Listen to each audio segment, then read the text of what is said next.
할렐루야. 시절이 참 좋은 때입니다. 날씨도 따뜻하고 온 만물이 푸릇푸릇 초록의 옷으로 갈아입는 이때 사람들은 산으로 들로 꽃구경 다니고 콧바람 쐬러 다니는데 만유의 주제이신 하나님을 예배하는 자리로 나오신 여러분들, 하나님께서 특별히 사랑하시고 은혜 주시고 복 주실 줄로 믿습니다. 우리 옆 사람과 인사하겠습니다. 사랑합니다. 감사합니다. 오늘도 은혜 받으십시오.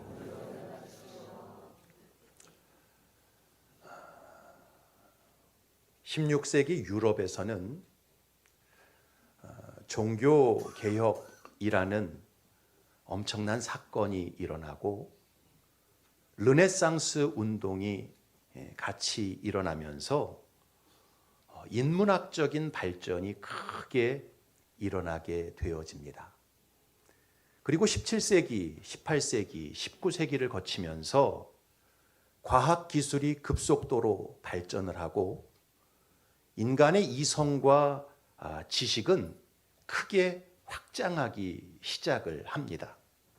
그러면서 사람들은 인간 스스로에 대한 엄청난 낙관과 희망을 갖게 되어지지요.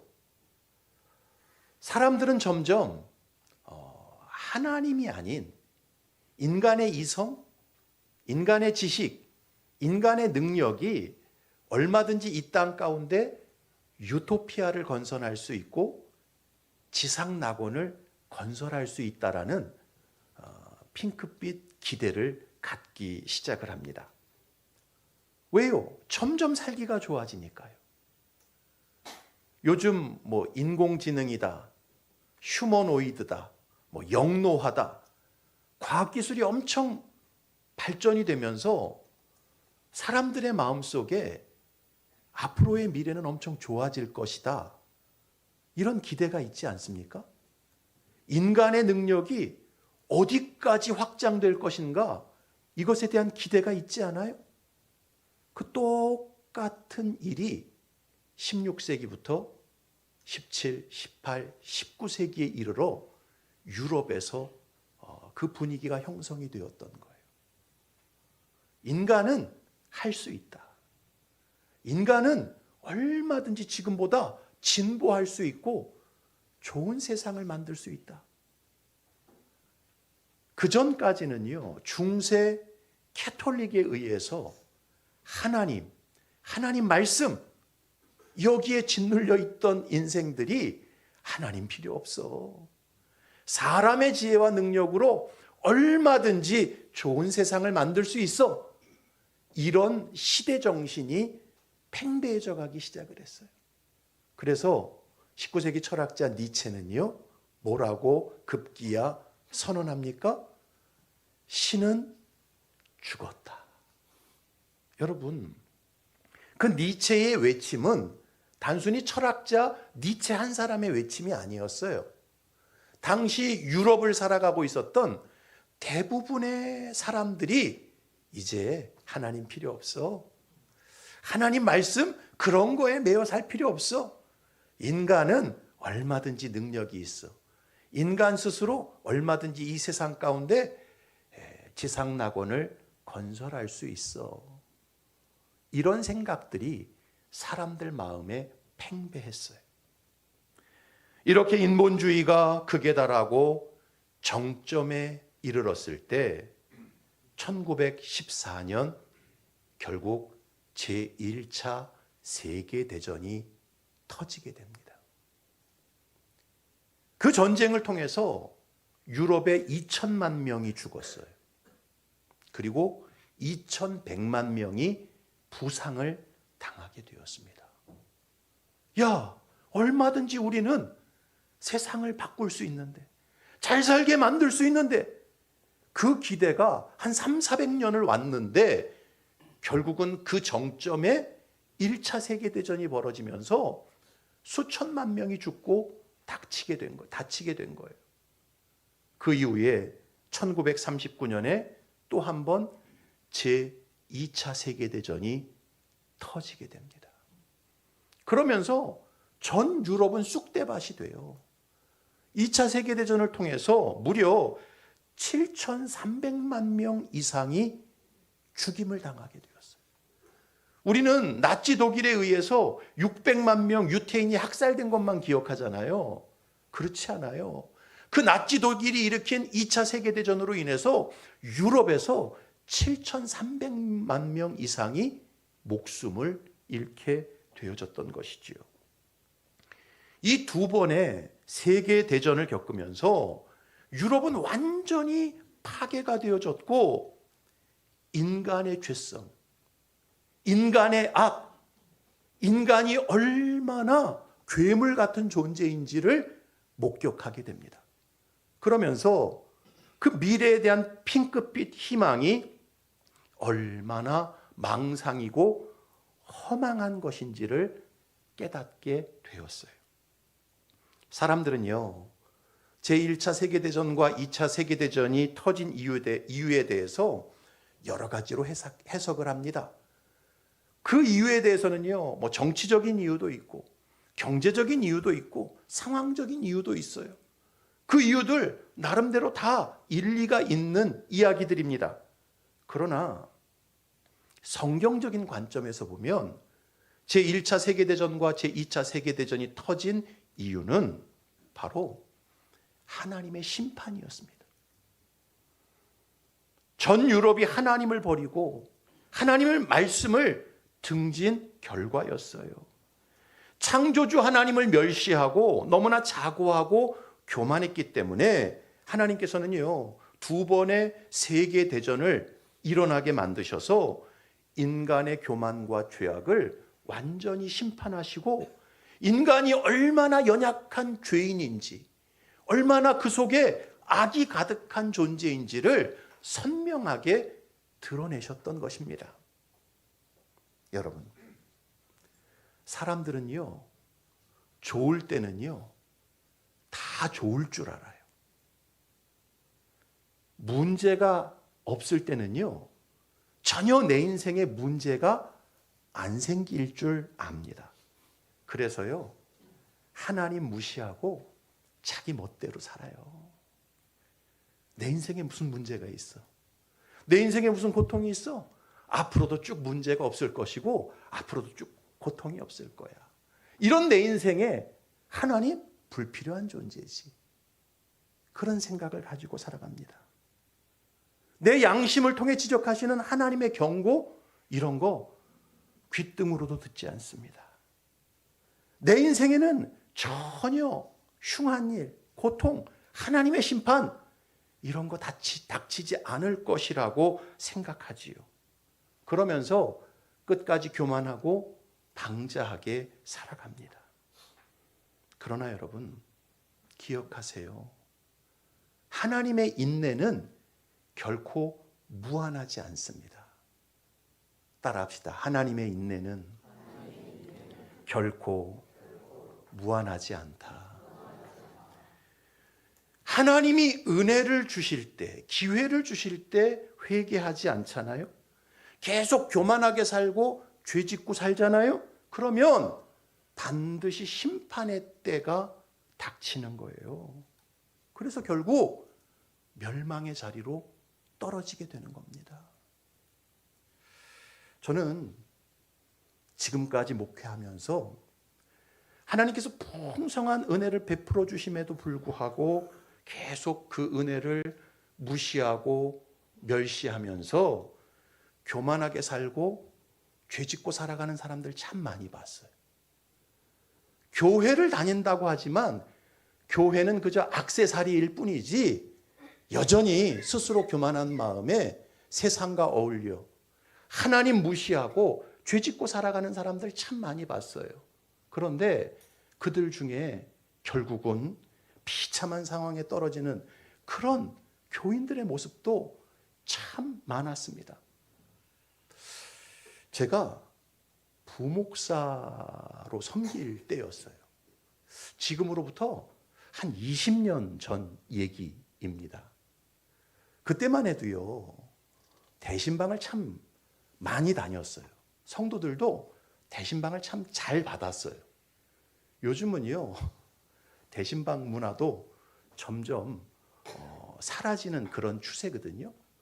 그때만 해도요, 제가 부목사 하면서 대신방을 하루에 많이 다닐 때는 12가정씩도 다녔어요. 한 번은요, 제가 맡은 교구에 구역 대신방을 하는데 그 구역에 계시는 미용실을 운영하시는 한 여집사님께서 자기네 구역 대신방 날짜가 되었는데 자기가 제일 첫 번째로 대신방을 받겠다고 요청을 했습니다. 그것도 집에서 받는 게 아니라 미용실에서 받겠다. 그렇게 요청이 왔어요. 그래서 제가 신방대원들과 함께 한 10시쯤 그 미용실로 대신방을 하러 갔습니다. 갔더니요, 이 여집사님이 신방 받을 준비를 하고 있는 게 아니라 손님 머리를 말고 계시더라고요. 파마를 하고 계시는 거예요. 저희 신방 일행이 딱 도착을 하니까요, 아유 목사님, 아유 죄송해서 어떡해요. 제가 오늘 대신방 일찍 받고 그 다음에 손님 받으려고 했는데 그 사이에 손님이 오셨어요. 이분 머리 파마 하는 동안 죄송하지만 다른 가정 한 가정 먼저 가셔서 신방하시고 그 다음에 오시면 안 되나요? 여러분, 대신방도요 나름 스케줄이 있어요. 그냥 무작위로 가는 게 아니거든요. 어디 순서 다 정해놓고 시간 정해놓고 가는데 그렇게 말씀을 하시니 손님 파마를 하는 상황에서 대신방을 할 수는 없잖아요. 그래서요, 그 근처에 있는 다음 집을 가서 제가 대신방을 먼저 했어요. 그리고 그 집 끝나자 다시 그 미용실로 갔습니다.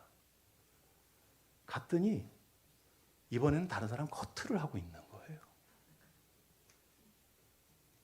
신봉대원이 딱 도착하니까 아유 목사님, 아유 어떡해요.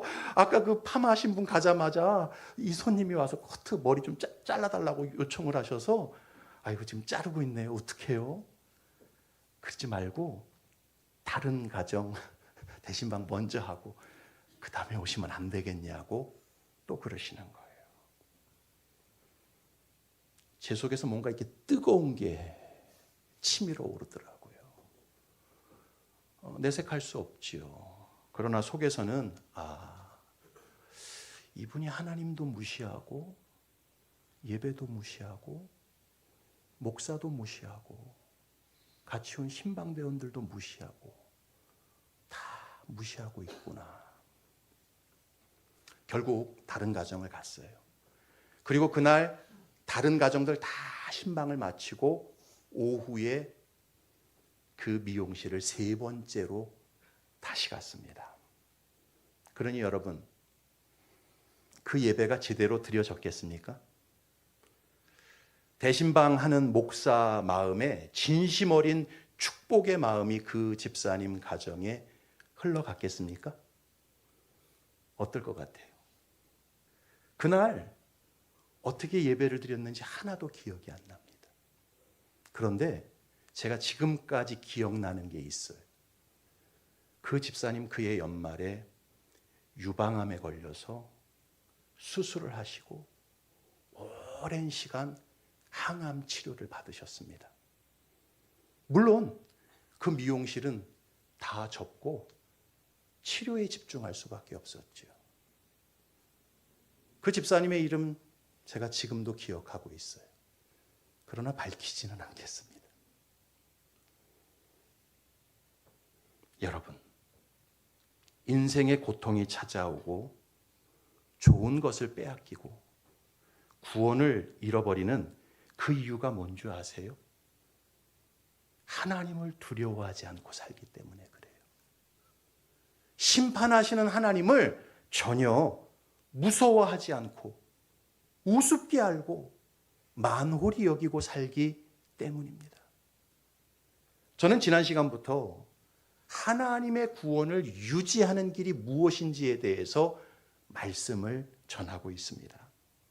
여러분, 왜 선민이었던 이스라엘 백성들이 하나님의 구원에서 제외되어져 버리고 무려 2000년의 그 엄청난 세월을 고난 가운데 보내게 되었을까요? 그 첫 번째 이유는요, 하나님의 은혜를 그들이 완전히 망각하고 그 마음이 교만해졌기 때문이었어요. 배은망덕한 마음을 그들이 품었기 때문이었습니다. 여러분, 수많은 인간들 중에서 아브라함이 믿음의 조상으로 부름을 받고 이스마엘이 아닌 이삭이 선택을 받고 에서가 아닌 야곱이 하나님의 복을 받게 된 것은요, 그들이 잘나고 그들이 뛰어나서 된 일이 아니었지요. 오직 하나님의 주권적인 선택과 은혜로 된 일이었습니다. 이것을 우리는 로마서 강해를 들으면서 끊임없이 반복해서 말씀을 들었어요. 여러분, 그렇지 않아요? 해 아래 태어난 인생이 하나님 보실 때 의인은 없나니 하나도 없는 거예요. 다 죄인이 되어서 한 가지로 무익하게 된 존재들이었습니다. 그런 상황에서 아브라함이 믿음의 조상이 됐다? 이삭이 복의 후사가 됐다? 야곱이 하나님의 복을 받았다? 이것은요, 자기들의 특별함이 아니었어요. 그들을 주권적으로 선택하신 하나님의 은혜로 된 일이었습니다. 뿐만 아니라 430년이에요. 우리나라 임진왜란 때부터 지금까지 종살이 했어요. 430년간 애굽에서 종살이하던 이스라엘 백성들이요, 그 땅에서 해방을 맞고 약속의 땅 가나안을 차지하고 놀라운 기업들을 얻게 된 것은요, 그들의 능력과 그들의 지혜로 된 일이 결코 아니었지요. 오직 하나님의 능력과 은혜로 성경을 보면 독수리가 그 새끼를 자기 날개에 업어서 너희들을 이 땅에 심었다라고 말씀합니다. 전적인 하나님의 은혜로 된 일이었습니다.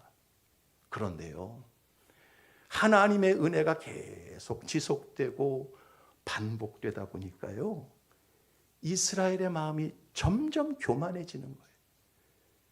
호의가 지속되면 뭔 줄 안다? 권리인 줄 안다. 지금 우리나라 역사 속에서도, 지금 현실 속에서도 보고 있지 않아요? 삼성, 지난주에 이어 또 한 번 얘기합니다. 성과급을 안 주는 것도 아니에요. 4억씩 주겠다는 거예요.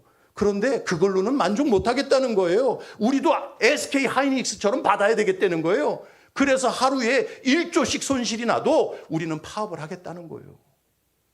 여러분, 이게 인간입니까? 아니죠. 인간 말종이죠. 예. 그러니까 이게 성경 얘기지만 현실에서도 벌어지는 얘기예요. 하나님의 은혜가 계속 지속되고 반복되는데 그 은혜가 당연한 줄 아는 거예요. 권리인 줄 아는 거예요. 그러다 보니까요, 점점 교만해지고요, 은혜를 망각하기 시작합니다. 모든 게 다 자기들이 잘나고 똑똑해서 된 일인 줄 아는 거예요. 그래서 신명기 32장 15절에 뭐라고 말씀합니까? 읽어봅시다. 시작. 그런데 여수르니 기름짐에 발로 찼도다.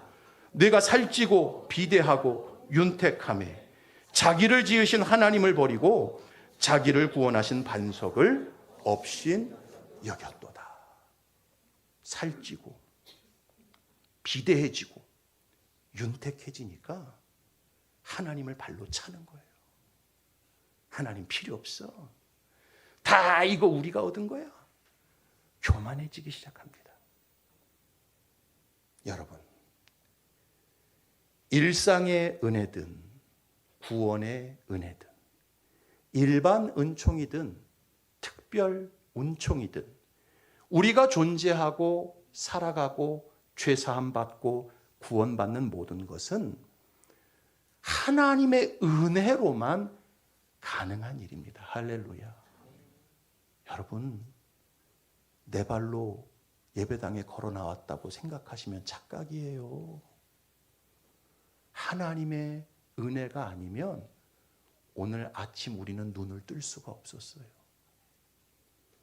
하나님의 은혜가 있었기에 멀쩡하게 일어나서 예배당으로 나왔는 줄 압니다.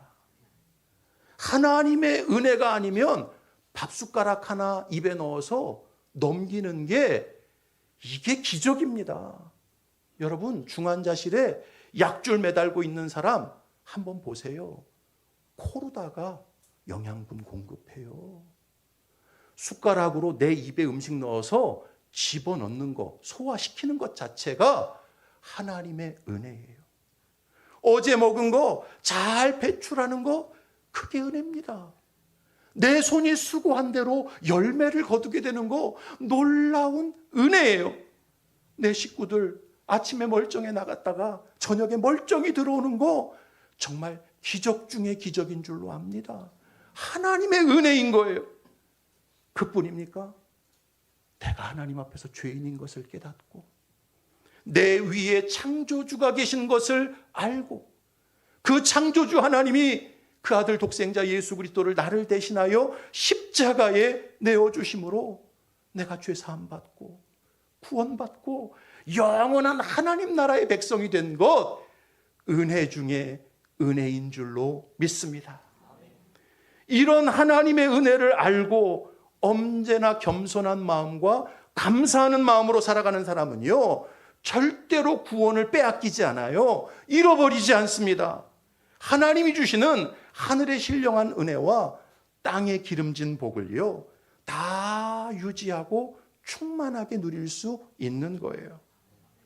그러나 배은망덕했던 이스라엘 백성들처럼 신명기 8장 17절 읽어봅시다. 시작. 그러나 내가 마음에 이르기를 내 능력과 내 손의 힘으로 내가 이 재물을 얻었다 말할 것이라. 내 힘으로 사는 거야. 뭔 소리야.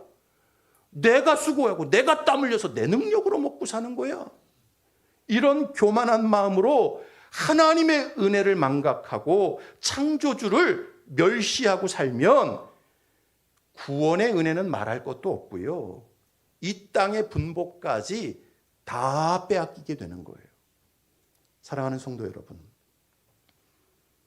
내가 잘나서 사는 게 아닙니다. 하나님의 은혜로 사는 줄로 믿습니다. 하나님께서 위로부터 베풀어 주시는 일반 은총과 특별 은총 속에서 우리가 사는 줄로 믿습니다. 이 사실을 항상 명심하고 하나님과 사람 앞에서 겸손한 마음, 감사하는 마음으로 살아가실 수 있기를 바랍니다. 그러면 구원의 은혜뿐만 아니라 하늘의 신령한 복과 땅에 기름진 복이 우리 삶에 충만할 줄로 믿습니다. 두 번째로, 하나님의 구원을 유지하는 길은요, 따라합시다. 하나님을 두려워하며 살아야 한다. 심판하시는 하나님을 무서워하며 살아야 한다. 예, 여러분 마음속에 하나님을 경외하는 마음을 가지고 살아야 돼요. 그럴 때 구원을 잃어버리지 않아요. 오늘 본문 19절부터 21절 말씀 같이 읽겠습니다. 시작. 그러면 내 말이 가지들이 꺾인 것은 나로 접붙임을 받게 하려 함이라 하리니 옳도다. 그들은 믿지 아니함으로 꺾이고 너는 믿음으로 섰느니라. 높은 마음을 품지 말고 도리어 두려워하라. 하나님이 원 가지들도 아끼지 아니하셨은즉 너도 아끼지 아니하시리라. 사도 바울은 이 로마서를 최초에 로마 교회 성도들이 읽도록 썼습니다. 그렇지요? 사도 바울 당시 로마 교회 성도들의 구성비를 보면 대부분이 이방인들이었어요. 사도 바울은 이 구원받은 이방인들, 이 구원받은 로마 교회 성도들이 먼저 선민으로 부름을 받았지만 하나님의 구원에서 완전히 제외돼 버린 실패한 이스라엘 백성들처럼 그렇게 실패하지 않기를 바라는 마음에서 오늘 본문을 쓰고 있는 것입니다. 자, 사도 바울은요, 오늘 우리가 읽은 본문을 쭉 보게 되면 유대인과 이방인의 관계를 참 감람나무와 돌 감람나무의 관계로 비유를 합니다. 유대인들이 참 감람나무의 가지라고 한다면 이방인들은 돌 감람나무의 가지다. 이렇게 비유를 하고 설명을 해요. 자, 그러자 이방인들이 그 사도 바울의 비유를 듣고 뭐라고 말을 합니까? 참 감람나무 가지인 유대인들이 실패하고 넘어진 이유는 돌 감람나무 가진 우리 이방인들이 하나님께 접붙임을 받고 하나님께 구원을 받기 위해서 아닙니까? 이렇게 반문을 하는 거예요. 무슨 뜻입니까? 하나님께서 우리 이방인들을 구원하시기 위해 유대인들을 버리신 것 아닙니까? 이렇게 질문을 했던 거예요. 여러분, 이 이방인들의 이 질문 속에는 아주 교묘하지만 우쭐거리는 마음, 높은 마음이 서려 있지요. 그 질문 앞에 사도 바울이 뭐라고 대답을 합니까? 맞다. 유대인들은 믿지 않아서 하나님께 꺾이고 버림받은 것이고 너희 이방인들은 믿음으로 말미암아 참 감람나무에 접붙임을 받고 서게 된 것이다 라고 대답을 합니다. 그리고 나서 이 바울이 아주 중요한 말씀을 뒤이어서 합니다. 그러니까 너희들도 높은 마음을 품지 말고 도리어 두려워하라. 하나님이 원가지들도 아끼지 아니하셨은즉 너희도 아끼지 아니하시리라. 이렇게 말씀을 해요. 여러분, 이게 무슨 뜻입니까? 하나님 두려운 줄 알라는 거예요. 심판하시는 하나님 무서운 줄 알라는 것입니다. 여러분, 분명히 기억하세요. 기독교는 은혜의 종교고 사랑의 종교라고 사람들은 말합니다. 그러나 그건 반쪽만 하는 거예요. 은혜와 심판은 동전의 앞뒷면과 같은 거예요. 따라합시다. 은혜와 심판은 동전의 앞뒷면과 같다. 은혜 따로 심판 따로가 아닙니다. 은혜와 심판은요, 언제나 동전의 앞뒷면처럼 세트로 함께 묶여 다녀요. 따라서 하나님으로부터 큰 은혜를 받고 놀라운 은혜를 받았다면 반드시 그 은혜에 합당한 열매를 맺어야만 합니다. 겸손과 감사로 반응하는 인생을 살아야 돼요. 그러면 하나님의 구원의 은혜를 절대로 잃어버리지 않습니다. 그러나 만약 하나님의 은혜를 망각하고 마음이 교만해지게 되면 하나님은 그 은혜를 거두어 가시고 결국은 혹독한 심판을 내리시는 분이에요.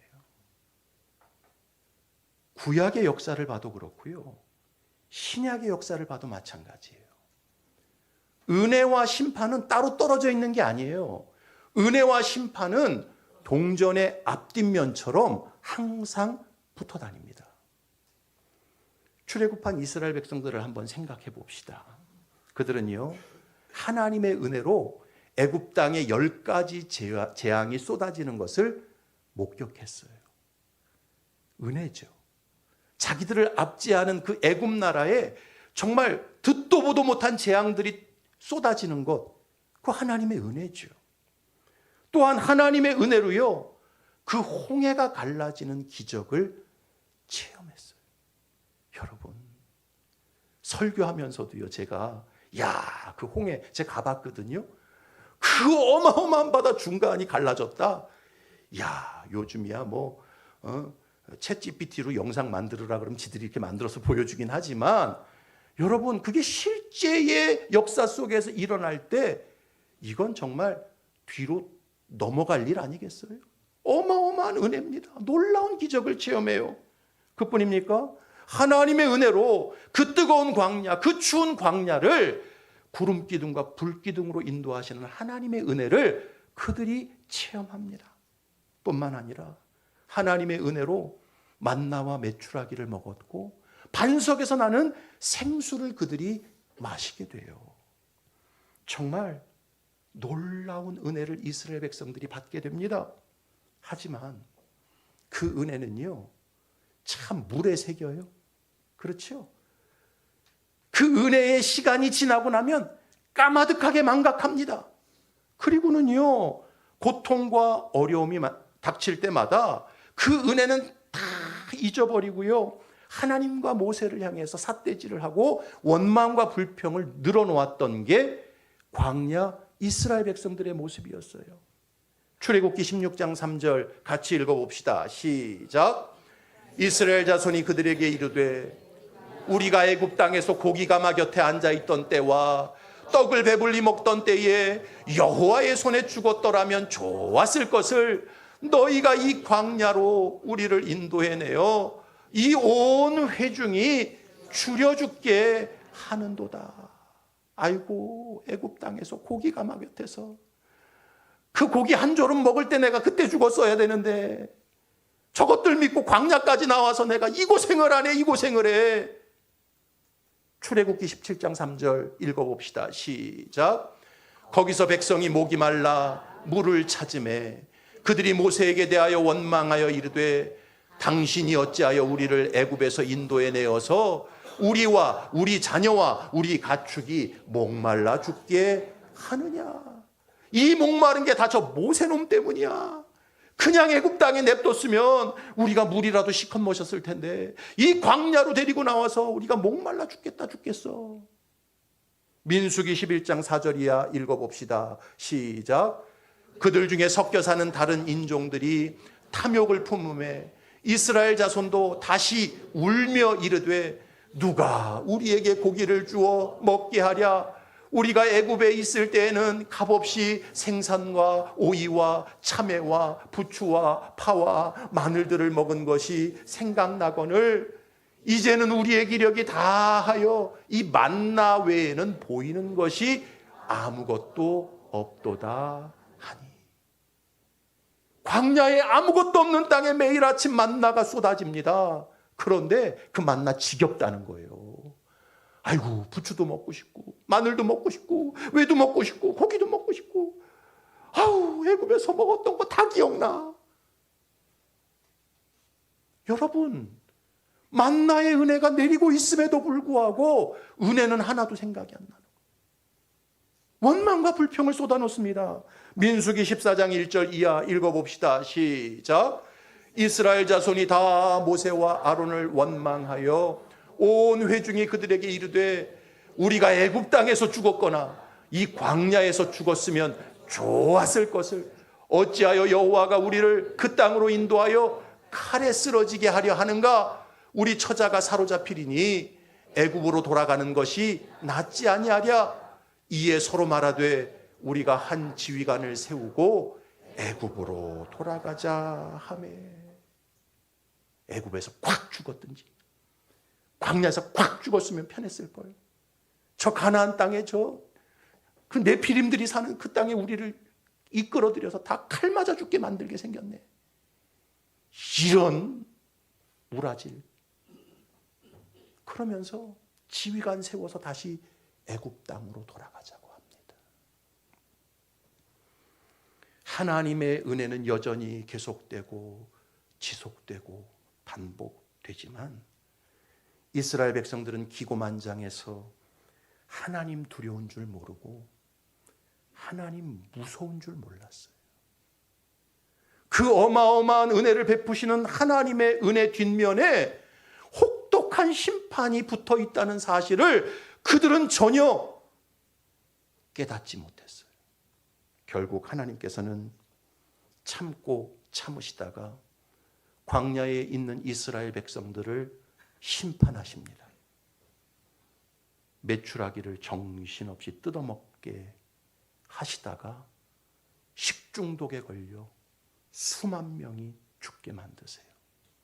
기브롯 핫다와 사건입니다. 불뱀을 보내셔서 불뱀에 물려 죽게 만드세요. 땅이 갈라져 고라 자손이 산채로 매장되는 일이 벌어집니다. 진영에 불이 붙어서 아 뜨거워 아 뜨거워 아 뜨거워 불에 타 죽는 일이 벌어져요. 다베라 사건입니다. 그리고 결정적으로 출애굽한 1세대 백성들은 약속의 땅 가나안에 들어가지 못하고 광야를 40년 동안 유리방황하다가 다 모래먼지 속에 파묻혀 죽게 만드셨어요. 이처럼 하나님의 은혜와 심판은요, 동전의 앞뒷면과 같은 거예요. 지속되는 은혜를 계속 멸시하고 죄의 자리를 떠나지 않으면 결국 반드시 심판을 당하게 됩니다. 여러분, 신약으로 넘어와서 갈보리 언덕에 높이 달리신 예수 그리스도의 십자가를 한번 생각해 보세요. 예수님의 십자가는요, 우리 인간 편에서 바라볼 때는 죄인을 구원하시는 은혜의 십자가입니다. 그러나 그 똑같은 갈보리 십자가를 하나님 편에서 바라보시면 자기 아들을 죄인 대신해서 죽이는 심판의 십자가였어요. 우리 편에서 볼 때는 은혜의 십자가지만 하나님 편에서 볼 때는 죄인 대신 자기 아들을 잡는 심판의 십자가였어요. 이처럼 은혜와 심판은 언제나 동전의 앞뒷면과 같은 거예요. 그러므로 예수 십자가의 은혜를 믿고 구원받은 성도들은요, 그 은혜를 기뻐하고 감사하는 동시에 하나님을 두려워할 줄 알아야 합니다. 심판하시는 하나님을 무서워할 줄 알아야 돼요. 20절, 21절 다시 읽습니다. 시작. 높은 마음을 품지 말고 두려워하라. 하나님이 원가지들도 아끼지 아니하셨은즉 너도 아끼지 아니하시리라. 우리가 하나님의 은혜에 합당한 열매를 맺지 않으면 하나님의 혹독한 심판이 있다는 사실을 기억해야 돼요. 심판하시는 하나님을 두려워할 줄 알아야 합니다. 그럴 때 이 구원을 빼앗기지 않고 끝까지 천국 문에 이룰 수 있게 되는 것입니다. 사랑하는 성도 여러분, 예수 십자가의 구원을 믿으세요? 독생자를 내어주신 그 하나님의 무궁한 은혜를 정말 믿으십니까? 정말 믿으신다면 언제까지 하나님 경홀히 여기고 하나님 무시하며 살 거예요? 언제까지 내가 내 인생의 주인인 줄 착각하면서 제멋대로 교만하게 깍쟁이처럼 살 것입니까? 언제까지 여전히 죄와 짝하고 언제까지 여전히 거짓과 짝하며 십자가의 은혜를 우롱하며 살 거예요? 언제까지 믿는 것도 아니고 안 믿는 것도 아닌 그 흐리멍덩한 신앙, 박쥐 같은 신앙생활을 언제까지 하실 거냐는 거예요. 여러분, 은혜는 영원토록 계속 지속되는 게 아니에요. 은혜의 때가 끝나는 시간이 와요. 그러면 혹독한 심판이 이어서 닥치게 되는 거예요. 시편 50편 16절 이하 같이 읽어봅시다. 시작. 악인에게는 하나님이 이르시되 내가 어찌하여 내 율례를 전하며 내 언약을 내 입에 두느냐. 네가 교훈을 미워하고 내 말을 내 뒤로 던지며 도둑을 본즉 그와 연합하고 간음하는 자들과 동료가 되며 내 입을 악에게 내어주고 내 혀로 거짓을 꾸미며 앉아서 내 형제를 공박하며 내 어머니의 아들을 비방하는도다. 네가 이 일을 행하여도 내가 잠잠하였더니 네가 나를 너와 같은 줄로 생각하였도다. 그러나 내가 너를 책망하여 내 죄를 내 눈앞에 낱낱이 드러내리라 하시는도다. 하나님을 잊어버린 너희여, 이제 이를 생각하라. 그렇지 아니하면 내가 너희를 찢으리니 건질 자 없으리라. 하나님을 잊어버린 너희여, 이제 이를 생각하라. 그렇지 아니하면 내가 너희를 찢으리니 건질 자 없으리라. 여러분, 하나님의 은혜, 하나님의 참아주심, 하나님의 기다리심이 계속되는 게 아니에요. 은혜의 때가 끝나면 하나님께서 반드시 찢어버리는 때가 옵니다. 심판의 때가 와요. 이걸 생각하고 이걸 기억하면서 하나님 두려운 줄 알고 하나님 무서운 줄 알고 사는 사람들이 하나님의 구원을 빼앗기지 않는 것입니다. 바라기는 저와 여러분들이 언제나 좋으신 하나님, 은혜로우신 하나님만 생각할 것이 아니라 그 뒷면에 심판하시는 하나님, 무서운 하나님이 계신 것을 늘 기억하실 수 있기를 바랍니다. 하나님의 은혜와 심판은 언제나 동전의 앞뒷면과 같이 따라온다는 사실을 꼭 기억하시기 바랍니다. 그래서 진정 내가 은혜를 받았다면, 은혜로 사는 인생인 것을 깨달았다면 은혜에 합당한 열매를 맺으며 살아가실 수 있기를 바랍니다. 죄에서 돌이키고 거짓을 버리고 하나님 기뻐하시는 길로 나아가실 수 있기를 바랍니다. 그럴 때 구원을 빼앗기지 않는 참된 하나님의 자녀가 될 것입니다. 이런 진실한 믿음의 백성이 되어지는 저와 여러분이 되시기를 주님의 이름으로 축원합니다.